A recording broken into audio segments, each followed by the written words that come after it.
Well, hello everybody and welcome and thanks for tuning in. We're going to have a look at a macro lens today. It's this one, the 7 Artisans 60mm f2.8 1:1 true macro lens. This is the Mark II version of the lens. It replaces the Mark I version, which had a rather large extending section that came from the front here for macro shots. And I'm glad to say this Mark II version doesn't have that. I didn't buy this lens, but I will of course give you an honest and clear appraisal of all its virtues and its vices too. This is a genuine 1:1 macro lens, and what that means is that at minimum focus distance, the size of your subject projected onto the sensor is the same size as that subject in real life. So for example, if you're shooting something that's 1 centimetre high, at minimum focus distance, the image projected onto the sensor of your camera will also be 1 centimetre high. So that's a direct 1:1 relationship.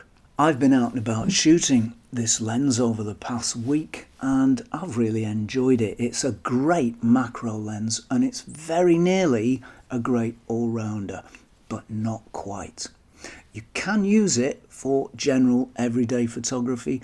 You can even use it for portraits and it makes some really nice images, but it's not at its happiest in those situations. This, first and foremost, is a macro lens. So let's have a closer look. The focus ring is the larger ring here and it turns very nicely and smoothly. It has around about 180 degrees of travel, just shy of 180 degrees. The aperture ring is at the front and it's stepless, and I think that's pretty good actually, because at very short distances you do need fine control over your aperture, and it could be awkward if there were click stops in the way. They've both got this very nice milled metal finish which makes them very easy to grip, and also because they're different lengths they're very easy to find when you've got your eye to the viewfinder. It's finished very nicely in what looks like black paint, although that may be some sort of metallic coating possibly, but whatever it is, it's very smooth and it feels nice, so there are nice tactile qualities. It's actually not an enormous lens when compared to other macro lenses. In fact, it's actually fairly compact for a 1:1 macro. You can see the aperture blades there. I think there are 9 or 10 of those. So this lens will give you some very nice smooth highlights from point light sources, and generally it gives very nice smooth background blur. One thing that surprised me is there is a little bit of play in this focus mechanism. So there's a little play front to back, and there's a little play side to side before it starts turning the actual focus mechanism. That's quite surprising. It might be because this is a very early version. If we look on the front there, you'll see that it's got a serial number of 82 just at the top there. So this could well be a pre-production version of the lens. It doesn't really affect anything. It doesn't affect the use of the lens, but it's just a little room for tightening up tolerances there, I think. The markings, unfortunately, are not engraved. They're printed on with, I think, possibly screen printing or some other printing process, but there is the potential for wear there eventually. I don't suppose they'll wear very quickly, but eventually they may. It has a push-on lens cap, which I rather like actually. It's quite a simple affair. You just push it on there. The TT Artisans lens that I looked at recently had a screw-on cap, and I'm not too keen on those. It was nicely made and nicely finished, but a bit fiddly. I much prefer the push-on cap of this variety, and this lens is available in all the APS-C formats, Sony, Fuji and Canon, and it costs around about £150 to £160, so it's a very affordable macro lens. I've been out and about shooting this lens recently, so let's see how I got on.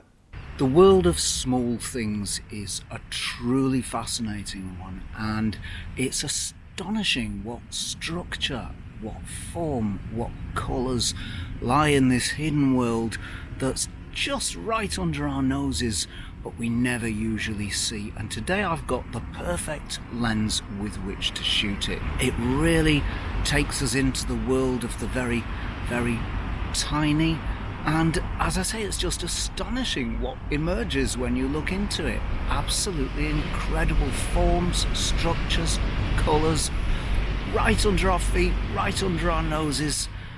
This lens takes us right to it. It's a really good solution for macro lenses in the APS-C sensor format, because this is an APS-C lens and it won't quite cover the full frame image circle. I tried it and squished it up against my Sony body, a little bit of free lensing, and you can see that the vignetting, the circle, is apparent on those final shots. So this is really an APS-C lens only. This really is a lens that's tuned for macro work. It's a macro lens first and foremost, and I'll tell you why I say that. There is a rotation of about, let me see, just short of 180 degrees for the entire focus movement. Let me show you. So if we look at the focusing scale, we'll see that almost all of that movement is devoted to the range between the minimum focus distance of 0.175 meters and 0.5 meters, or even 1 meter. So we've got all of that distance, all of that turning from 0.175 to 0.1 meters, and that's the close range that I'm talking about. The rest of the movement, which is a very small amount of movement, maybe 10 degrees or so, is devoted to the range between 1 meter and infinity. So this is very much a macro lens. So what that means is that while you can use it as a street lens, and there's no reason why you shouldn't, and indeed it makes nice images, it's not terribly easy to focus at longer distances because you've got that very small, very fine movement. It's rather easy to go past the focusing point, or indeed not to find it at all. That's how tricky it is at longer distances. It's perfectly usable, but you do have to concentrate a little more because you've only got that very tiny range of movement from 1 meter to infinity. So most of the work I've done with it has been for macro shots, and I've found that most of the shots I've made at that very close range have been of natural subjects. It's just fascinating what structure and form and colours there are in the natural world that we never see and that emerge once we put this lens on it.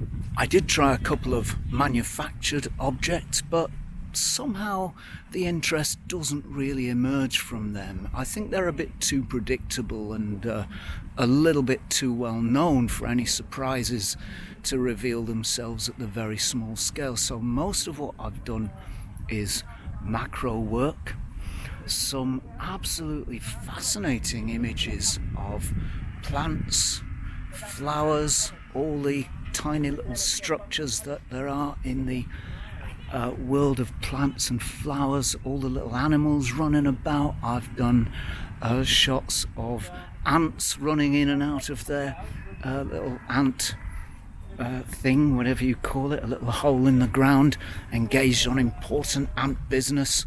You are likely to need plenty of light at those short distances though, if for no other reason than that at that minimum focus distance of 0.175 meters, you're going to be physically blocking a lot of the light from your subject. So for that reason alone, You do need plenty of light when you're using this lens at close distances as a macro lens. Outdoors, I've found there's usually no problem. There's usually plenty of light even on a reasonably dull day, but indoors, unless it's pretty bright, you're likely to need another light source. Now, it does have a maximum aperture of f2.8, and that's going to let in plenty of light, of course, but we're at very, very close distances here, and the depth of field is tiny. It's, I don't know, a millimeter or some such at the widest aperture opening.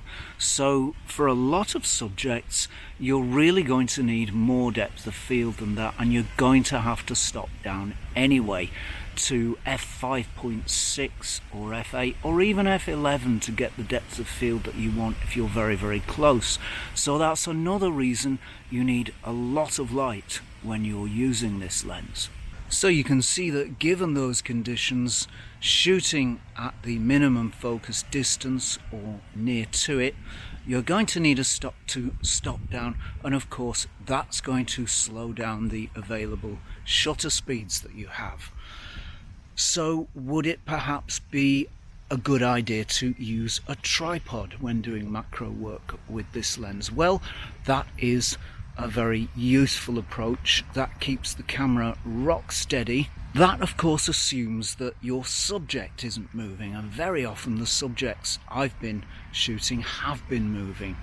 Plants out in the open, flowers out in the open are very subject to the slightest breath of wind, so they're going to move quite a lot. If you're photographing any insects, any little animals of that sort, then of course they're going to move around as well, and it really is courtesy of them that you're going to get your shot.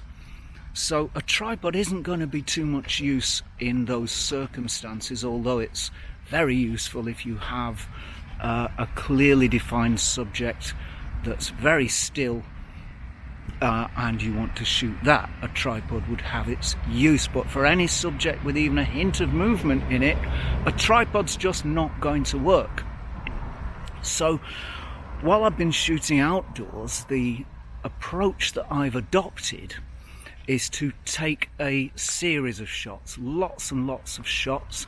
It's not always easy to get critical focus. Some of those shots will be out of focus, so I've adopted a kind of a scattergun spray and pray approach, and using that approach I've found that I've ended up with lots of shots that are in perfect focus, just as I want them to be, and I've got a few to choose from too, so there's a selection there of which shot works the nicest.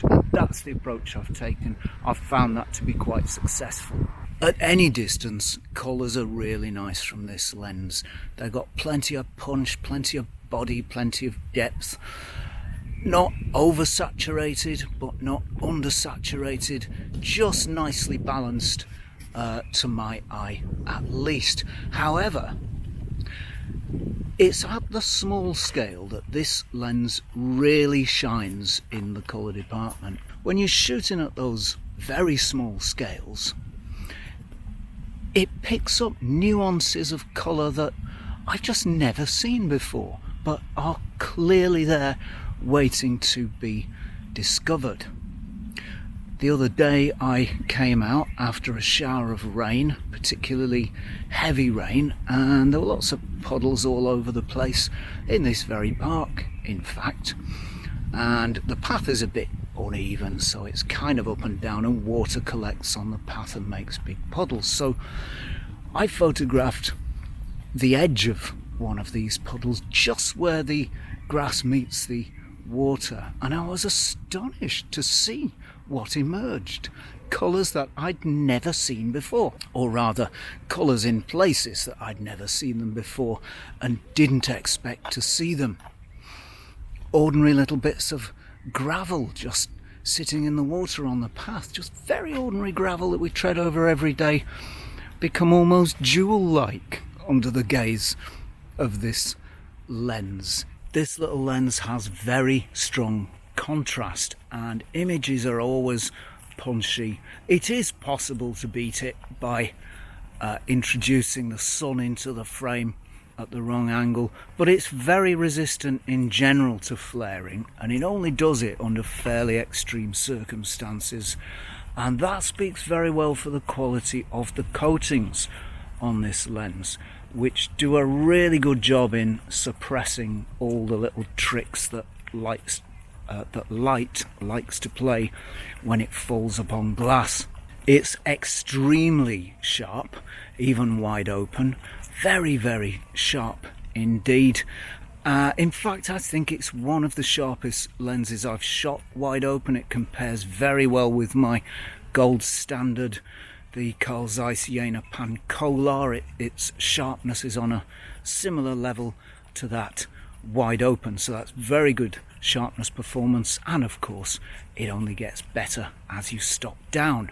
Background blur is there aplenty, and of course at shorter distances that can become rather a tricky thing, because depth of field is so very, very thin that most of the shot is just blurred out and blurry and ill-defined, so that can be quite tricky, and you do need to stop down to get the sharpness back, or rather to get your depth of field back if you're shooting at those shorter distances. At longer distances it has very, very nice blur indeed, as nice as any other lens and a good deal nicer than some. It's very soft, you get lovely little bubbles from point light sources, and generally it's really nice blur, and that's one of the things that made me say that actually this lens is quite nice for portraits. That's not its forte, that's not what it's designed for, but if you can cope with that very fine tuning at longer distances, it does do a really nice portrait with very nice background blur indeed. So likes and dislikes, well, I really like the fact that there's a lot of movement from the minimum focus distance to 1 meter. This is a macro lens. It's pretty much a dedicated macro lens. It can be used for other stuff, it can focus to infinity of course, but it's much more at home in that range from minimum focus distance to 1 meter. Over that range you've got a very good range of focus adjustment. You can really fine-tune that focus. Although this is a macro lens, I don't like the fact that that focus range from 1 meter to infinity is so very, very tight. It's entirely usable as it is, but it's tricky. It's tricky to get focus from 1 meter out to infinity, and you just don't have the fine-tuning, so it's easy to go past or just, miss it altogether. So that is, I think, an area that isn't quite perfect on the lens. I like the quality of manufacture very much. This is a very, very nice product. It feels like a premium product. The focus ring moves very, very smoothly. It's beautifully damped. There's no trace of roughness whatsoever, and same with the aperture ring, which is not clicked, and that's a very good thing, because as well as fine adjustment of focus, you also need to make fine adjustment of aperture setting, again towards those minimum focus distances. And it's possible to do it on this lens because there are no clicks to get in the way. It's very, very simple to make very tiny adjustments in your aperture value. So that's a very good thing. So quality of manufacture is very nice. It feels nice. I'm not sure if the finish is a paint or a sort of a metal chrome of some sort. I suspect it's a paint, but it feels very hard wearing. Whoops, had to get run over. It feels very hard wearing, and it feels like a real premium quality product. There is one caveat. the focus ring on my version, which is a very early version, it may even be a pre-production version, but the focus ring does have a little bit of front to rear play. I don't know if you can see it on here actually, but if I move it, you might be able to see there is just a little movement there. And there's also a little slack between the positions where the focus ring actually begins to do its work. So there's just a little slack in that mechanism. I suspect that might be because my version is a pre-production version, but I don't know. So there is room for tightening up the tolerances, I think, there. I love how this lens is so small. In itself, in absolute terms, it's not a small lens as such, but for a macro lens, this is quite compact. It's fairly long, as I've said already. It's longer than your average 60mm would be, but of course it's a macro lens and it has to have all the complicated little bits and floating elements and various other things that macro lenses need. So I think all in all, given the kind of lens it is, it's a very compact lens for what it is, and it's certainly not a wide lens as such, that is in diameter. The diameter is actually fairly small. It takes 49mm filters, and that gives you some indication of the size of the lens.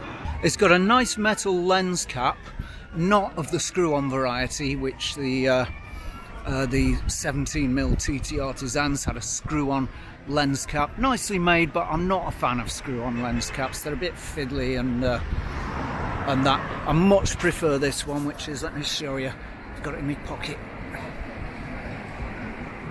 So it's this is a lens, just a standard thing, a little bit of felt on the inside, but it works much better than a screw-on, for me anyway. I like the fact that the focus and aperture ring both have a milled finish, a milled metal finish. There's no rubber grip on the lens, but the milled metal finish is very, very finely made, and it really gives good grip. Let's see if we can see that. I don't know if you can see that, but here on the focus ring we've got very small milled metal lines running front to rear, and also on the aperture ring, and that's a very nice feature. It gives you a very good grip, and they're different in length. The focus ring and the aperture ring are different in length, so you can very easily find them when you're looking through the camera, when you've got your eye to the viewfinder. I do wish the lens markings could be engraved on this lens. It would make it just that little bit nicer and give it just that little bit of a nicer finish. The markings are all printed, possibly screen printed or some other method of printing. It's fine, it's legible, they're very clear and precise and accurate, but they will wear off eventually. It might take a few years. I'm sure you'd get lots and lots of years of use out of it before that happened, but it's likely to happen eventually if the lens gets used enough. I love the way the lens is presented as well. It comes in a very nice presentation box that's finished very nicely, and it does have a premium feel. Take the lid off, and inside is a nice sort of foam bit for it to nestle into. It's got a little thing in there, a sachet of something to keep all the moisture out. So the presentation, the packaging, the finish, very, very nice indeed. And of course, another thing I like about this lens is the fact that it's really inexpensive. I like the price very much, around about 150 to 160 pounds or thereabouts. Do check the website for the exact price, but that's a great deal cheaper than a vintage 1:1 macro lens or a modern 1:1 macro lens.